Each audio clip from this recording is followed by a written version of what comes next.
Hi, I'm Gary White for Channel 6 Central Kentucky Television. I'm in New Haven. I'm here with Dana DeSpain, and we're at the DeSpain Repair Shop, which is located right in New Haven. We're going to talk about some of the equipment that you have on hand here, but also, as you know, the summer is coming to an end soon. Right. And we want to talk about how you can keep your equipment in the best shape possible towards the end of summer and then going into the fall as well. Okay, so tell us first of all where we're located. 125 North Main in New Haven, Kentucky. Phone number is 502-827-2231. One of the big things that I like to tell people as we get into the fall, one thing you really want to do is make sure that your mower is clean when you put it up. If you've got grass under the deck, on top of the deck, it's moist, it really begins to deteriorate the metal on your equipment. So that's one of the major things to do. But right now we're still in a heavy mowing season with the moisture and the rain, so we've got a ways to go before we actually get to that point. But right now, still looking at if you're looking for new equipment, you need new equipment, we have it. One of the things I've been finding out over the last 5-6 years being here in New Haven is that people are really beginning to find out the means of going to local dealers to buy their equipment. It's not just getting good equipment, but it's getting good service to go with that. And just like the question you asked, how does you prepare for the fall, that's the good thing about having a local guy to be able to tell you the things you need to do, you don't need to do to them. I encourage people to get your mowers serviced after the year's over so that come spring it's ready to go. You're not running into a repair shop somewhere trying to get them serviced up, get them ready to go. A big issue that we have now with all mowers, even now, is a gas issue with ethanol. They're not designed to run with anything over 10% ethanol in them, and even at 10%, it really plays havoc on small engines and the rubber factors on the engines. It deteriorates them very quickly. So I used to encourage people, put some Sta-Bil in your mowers, keep them started once in a while through the winter, but now I tell them, run them out of gas. Get everything cleaned, start that engine, run it till there's nothing left in it, because what happens if it does sit in there, gas begins to deteriorate in 2 weeks' time. Right. So with it turning into less gas, or less burnable gas is what I should say, you don't want to leave that in there because it begins to gum up your product. So the biggest thing you've got in storing your mowers and things in the winter is making sure that your carburetor is clean and it has a protectant substance in it to keep it clean all the time. Absolutely. So how about storage all throughout the year? Should they be kept inside, or is it okay to leave them outside? What's your recommendation there? Well, I mean, as you see, mine are outside, and that's because we don't have a facility to keep them inside. I would rather have them inside. The thing that goes in the weather is any weather conditions. If you can cover them, if you can't put them inside, I would recommend covering them with some kind of tarp, something to keep them from moisture. I don't have as much problem with rain on them. Come wintertime, I find places to put mine, because with snow and stuff just sitting on them all the time, you want them protected from that element, because that's a constant thing. When it rains on them, the sun comes back out, they dry quick. But snow can sit on them for a long time in the wintertime, and that causes a lot of rust, a lot of problems with them. Especially your seats, with vinyl seats, rubber seats, you want them protected from the sunlight as much as possible. The materials are getting a lot better. They're not fading as bad. There's especially with Bobcat. Bobcat has done a super job.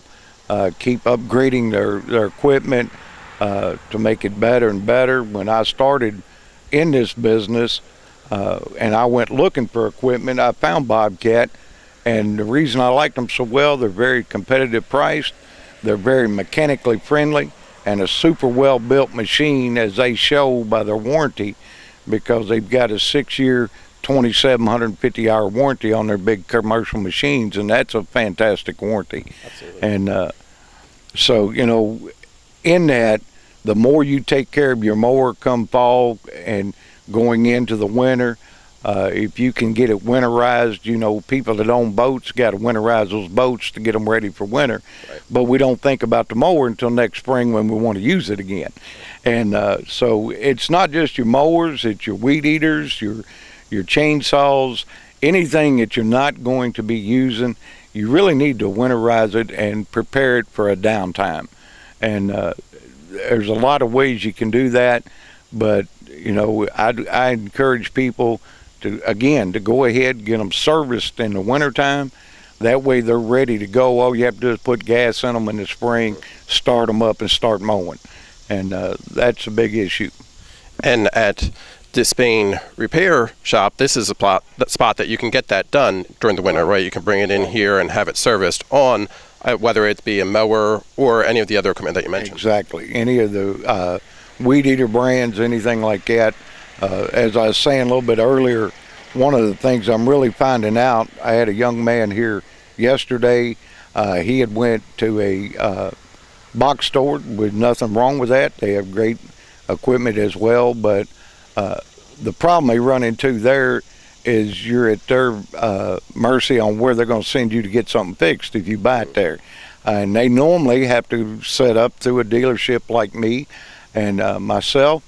And what ends up happening, and we all do it, it's for our benefit as well. Number one, we're in the business to make money. Number two, we want to service the community. That's why I'm still in New Haven. I've had a lot of people try to get me to go to bigger towns, but you know, bigger towns don't help the people you live around. Right. And so I want to stay very close to the community to benefit them.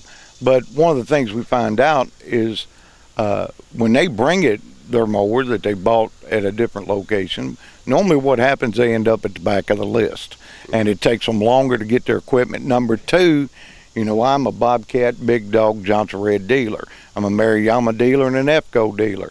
Well, those parts I can get very readily. If it's another brand that I don't sell, then it's a little more difficult to get parts for them. And so it takes me longer to get parts, which means it's longer for them to get their equipment fixed. And that's why I try to encourage people, whether it's DeSpain Repair Shop or Brian's Farm Sale, wherever they want to go, Pat's Appliance, you know. And I work with all these guys. We buy back and forth parts from each other, so I have no problem telling people, hey, they're in your local community, use them. But at the same time, if you go to those guys, you got somebody to service your equipment.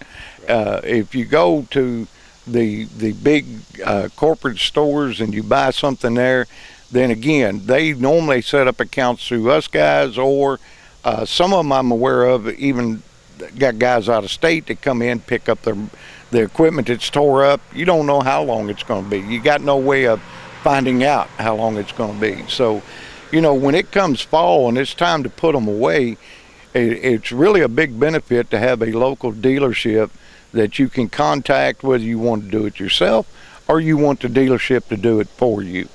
And myself, and come wintertime, if people want them serviced, say in January, February, somewhere in that area, we normally run discounts on servicing the mowers at that time of year because we're slower.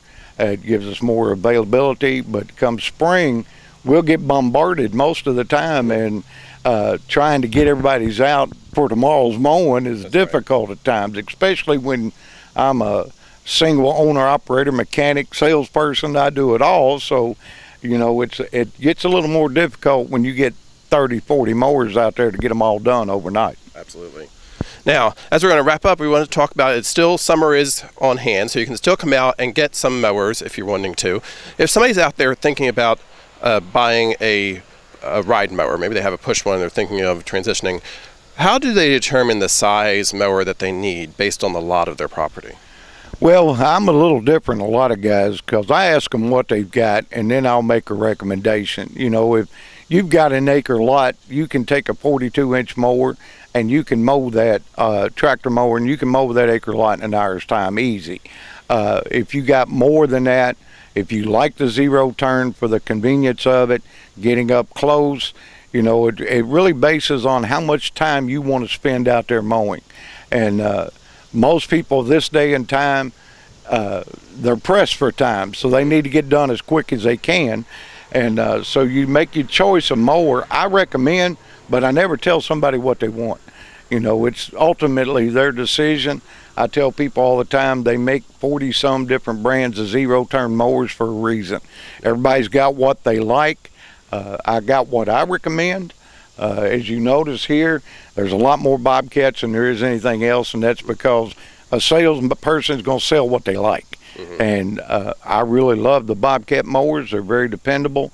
They're strong. They've got some aspects to them that other companies don't have, including their warranty and their service plans. But one of the big things determining that mower size really depends on how much time you want to spend and how much property you own. Okay, again, I'm at DeSpain. I'm here with Dana DeSpain, and we're at DeSpain Repair Shop, and you do sales and service. They're located in New Haven. The address again? 125 North Main. And the phone number? 502-827-2231. If you have any questions, give Dana here a call. This has been Gary White for Channel 6 Central Kentucky Television.